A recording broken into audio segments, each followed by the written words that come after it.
Hello everybody, in this video we are looking at the build of an aircraft you've probably never heard of, from a brand you've probably never built a kit from, in the colours of a nation that seems to get forgotten about. Yes, it is the Caproni Ca.100 by Fly, in the colours of the Regia Aeronautica, the Italian Air Force. There is already an unboxing of this kit that I published some months ago now. This video will pick up from there, showing the building of the kit and how I got this somewhat difficult camouflage pattern that you see revolving before you. If you want to watch that first, completely get it, go and watch that, come back and then see how I built it afterwards. And if you're new here, you could hit the subscribe button if you like the content and let the algorithm know that you like the content, and then you'll see more of it. But without any further rambling, let's get on and see how I built the Caproni Ca.100 in 1/72 scale. The tooling date is 2024, and I counted 79 parts plus a small sheet of photo etch. There are 4 decal schemes, although only one of them looks like it was designed by somebody who has a strange fascination for crazy paving, and the recommended retail price in the UK about £17. With a lot of brands like this, when they're imported, you tend to find them a pound or two either side, or sometimes £5 either side, but £17 seems about right. Construction actually begins by tidying up one of the parts, but I didn't show that bit. We have an interior central mount, which has a hole in it that has to be opened up. You'll see why shortly. And that sits on the centre line of the floor of the fuselage. And then we have a bulkhead, which is, I believe, a firewall behind the engine, which is completely blocked by this horrible ejection pin. So straight away, construction begins by reflecting on life choices and wondering how we got here. This has to be chopped off both sides of the fuselage. It is just in the way. In every sense, it is in the way. We have these 2 little rudder pedal bits, I assume, one of which slots through the hole, as you can see there in the centrepiece. The other one doesn't. We also have to remove the slab of plastic holding the thing together. So you essentially turn it into this tiny stick and then slot it into the hole in the main central column that we looked at earlier. It's not the best design, but I guess it's the best they could do, maybe, who knows. There are a couple of seats which go on here, as well as the flight sticks, and we have the instrument panels that glue onto the side of the fuselage half as well. The actual detail itself on these parts is absolutely fine. You'll note that they've recessed some holes, but there's no point drilling them out, you won't be able to see them. Neutral grey 43, which is a US Army Air Force colour, is being used for the interior, just being painted, because the instructions just say grey. Brilliant. What type of grey? Grey. Okay, do I need to paint it a light grey? Cool, so I chose grey. We have Vallejo model colour black to pick out the bits which need to be black. We have no decals inside, so the instrument panels are just going to be painted black as well. They probably would have been wooden colour based on the origin of this aircraft. It's kind of hard to tell, and I kind of didn't really care, so I just painted them black. It just made sense. And with that, the interior can then essentially be glued together and the fuselage closed off. This has to kind of be done when it's all wet. I wouldn't advise letting the interior piece set first, because if it's wet, you can move it around from the top until all of the glue sets in unison with itself, all 3 parts. If you let it dry first and then you don't get it quite right, you're going to have to do some more sanding. So there's still some slight manoeuvrability here in the interior piece when the fuselage halves go together. Obviously, I did do plenty of dry fitting before committing to the cementing of the parts. Now, what I'm showing here is something which I've committed to do a little bit more on models like this. We have an alternate engine option. This aircraft had multiple different engines, and Fly have moulded multiple different engines. This is the radial engine. I thought I would assemble it. It's not needed for this particular version of the kit, but I thought I'd show you what it is like. It goes together quite well. I always worry about big exposed radial engines because they've got lots of pointy bits and they're likely to break. I don't like it. So I thought I would at least see how it goes together, and you can see nice and easy. I didn't actually put all the pointy bits on, but hey, if you're doing a radial engine version of this, shouldn't be any problem. This version of the Ca.100, however, is fitted with a straight 6, and it's got an off-centre array of exhausts, so you end up with an off-centre looking front. I found that gluing the port side of the engine panel like this on top, then the starboard side, and then sliding in the semi-assembled engine piece was the most logical way of doing it. So you've got the front of the engine and the top of the engine as separate parts, which you can then slide in very satisfyingly into the slot, as long as that fits. Again, making sure that all of this is done whilst it's still slightly wet so that you have some wiggle room. You can then stick the front engine cover over the top of that, and it all seems to line up quite nicely. So just common with limited run kits, just take a little bit of care, a little bit of extra thought as to how you assemble things, and you should be alright. Along with the alternative engines, you also get floats with this kit because there are float plane options. Again, not needed for this one, but I thought I'd assemble them. Somebody might be interested in floats. You weirdo, here we go.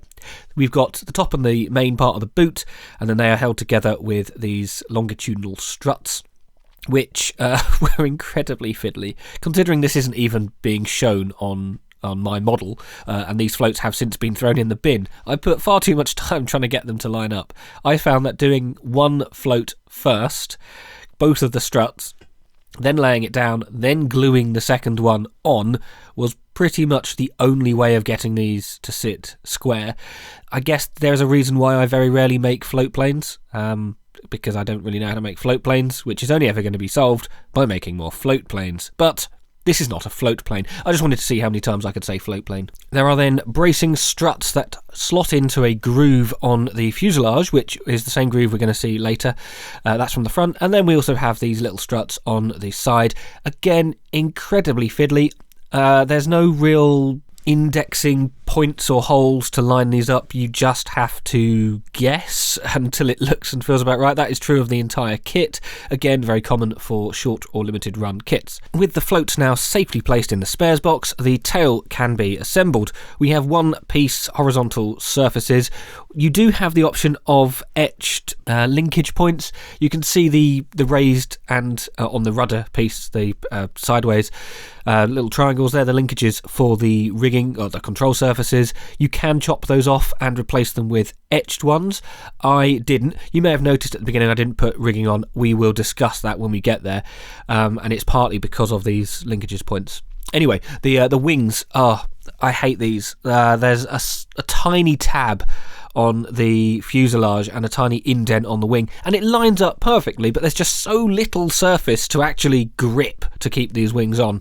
Yeah, it was stressful. I did manage to finally get them on. The top wing is much better because it's one piece, and then we have the fuel tank top and bottom, which go either side of that. Before we move on to the fixed undercarriage, for the Havilland Moth fans, this is the DH60X type undercarriage. If you don't know what that means, good. If you do know what that means, we can be friends. The same groove in the fuselage that mounts the floats is what mounts the fixed front piece of the undercarriage, and you can just move them together until they touch, and the angle is perfect, very nicely designed, and pretty stable as well, actually. We're now moving on to painting, and the entire aircraft has been primed in Tamiya light grey fine primer before we move on to this Model Air USAF medium grey. Again, I don't really know what colour the Italians painted their aircraft beyond the obvious. It was a sandy colour and a grey colour.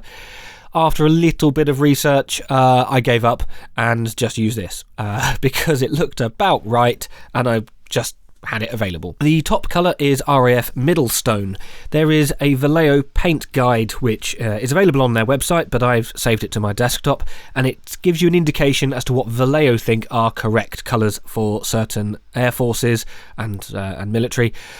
This was what they recommended for Italian aircraft. Yes, it's an RAF colour, but it is close enough, and even better than that, I had it in my stash. So this is what I used for the entire top surface. For the somewhat leopard print camouflage that the Italians decided to use, I opted to go for pens.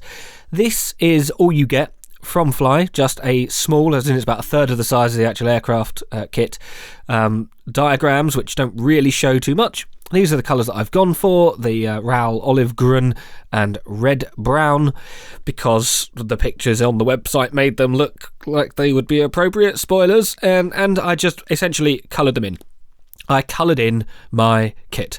I didn't want to use paint because I thought it would dry up. There was no chance in hell I was ever going to airbrush it. I thought, let's use pens to do the camouflage. I didn't film that much of it because it was very awkward, so we'll talk about it later and move on to the decals. Again, we only have the basic image on the box to go by, and note how both of these decals are labelled Decal 1. They are asymmetrical, well, they're mirror image, which is in line with Italian markings. So if you put them just, Decal 1 goes here, Decal 1 goes here, and don't pay attention to the fact that they are mirror image, you'll get them facing the wrong way or upside down, or it would look a bit stupid.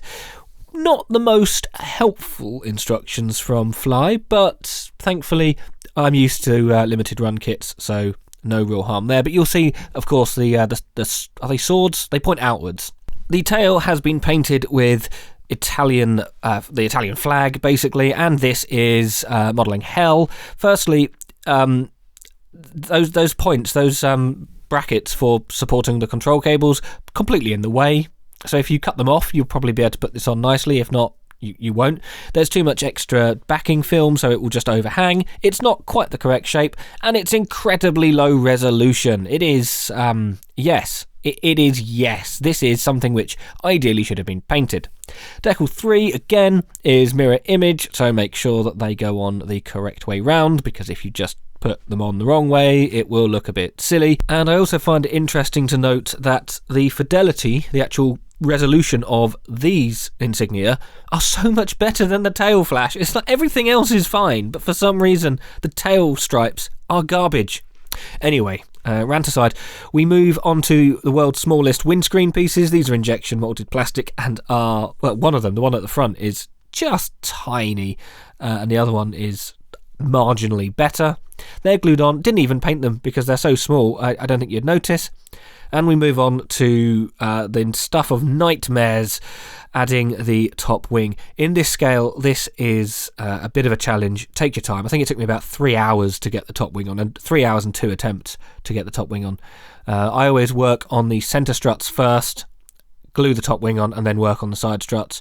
It did work in this case. It was just a little bit temperamental. There are still a few small pieces to stick on, such as the control cables on the bottom wing of the main wings. The top one is just there for lift. The bottom one is the one with the control surfaces. Just an interesting fact about DH60s. And then more of the etched nonsense for the control cables is glued on. There's one each side, which are not moulded in plastic, which go on just in front of the pilot, or the front pilot, the passenger. These are horrendously small and incredibly fragile, and there is no real way of gluing them on, which we will talk about very shortly. And then we have the tail skid, which goes on the back and can be painted as well. Wheels were painted separately and glued on at this stage, allowing us to bring the construction to a conclusion with the propeller blades. And the propeller blades on these aircraft were wooden. I have painted the whole thing in a cream colour, and then I get out the Revel aqua colour. Yes, that's right, somebody does actually use these paints.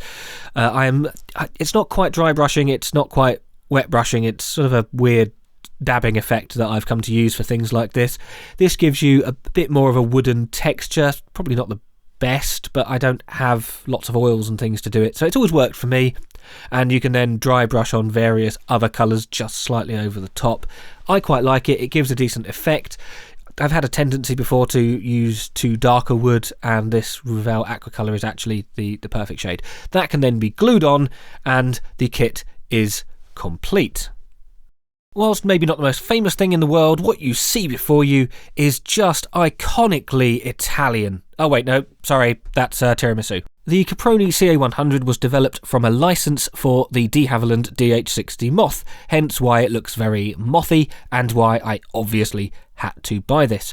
The main distinguishing features that differentiate it from the British counterparts are the top wing, which somebody went, you know how it looks really nice? Yeah, let's just chop a big chunk of that off, shall we? Oh, and slant the struts. Yeah, people will love that. And of course the variety of different engines used by the Italians. Putting this camouflage pattern on an aircraft the size of a DH60 is therefore a bit of a challenge, which is why I ultimately went for it, and why this kit took me so long to build.